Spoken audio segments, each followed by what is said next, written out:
Ni jambo zuri na ni jambo ambalo nadhani kwamba kwenye taifa letu tumechelewa zaidi kushika kasi na tumechelewa kuweza kuwa navyo vituo ambavyo vina uwezo wa kuzalisha wachezaji kuanzia ngazi za miaka 11 na kuendelea mpaka kuja kufikia under 17, nyakati ambazo mchezaji anaweza kuwa na nafasi ya kwenda kusaini professional contract na kuweza kuwa kwenye academy, kwa sababu mara nyingi sana sisi tumekuwa tukitegemea zile fluke kwa wachezaji ambao hata wapo kwenye under 20, wengine hawajalelewa kwenye kituo chochote kile, wamelelewa tu kwenye mazingira ya mtaani, lakini baadaye wakaweza kuja kuwa wachezaji wazuri na wakaja kuonekana kwenye timu za under 20 na wakaja kubahatika kujipenyeza kwenye hizo timu kubwa na kuweza kutokezea katika ligi kuu. Lakini uwepo wa hii Yanga Soccer School utatoa fursa kwa wachezaji wa vijana wadogo kabisa kuanza kujifunza football wakiwa na umri mdogo. Unajua krimu nzuri kwenye football ni miaka 11. Tunaona hata kwenye mataifa wenzetu ambayo yameendelea kisoka wanaanza kuchukua wachezaji kuanzia kwenye umri huu wa miaka 11. Mtoto wa miaka 11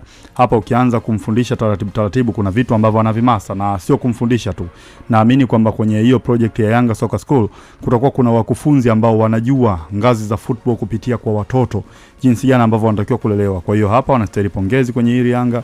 Wamefanya kitu ambacho ni kizuri, wamefanya kitu ambacho kinafanyika kwenye baadhi ya nchi ambazo zimeendelea sana kisoka.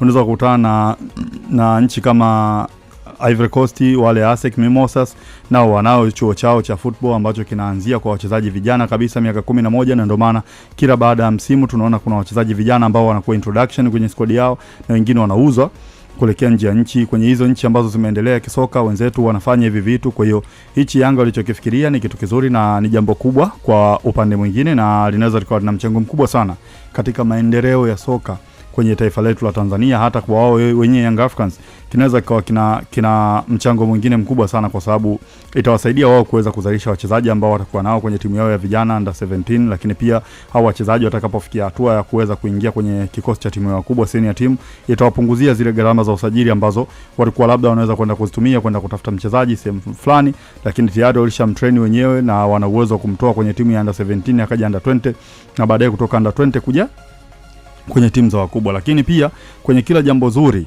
hapakosi ukakasi, ujue siku zote. Ndiyo. Kwenye hili jambo ambalo Yanga wamelipanga na wameliandaa ni jambo zuri sana kimaendeleo ya football na nchi za wenzetu wanakuwa wanafanya. Lakini hili jambo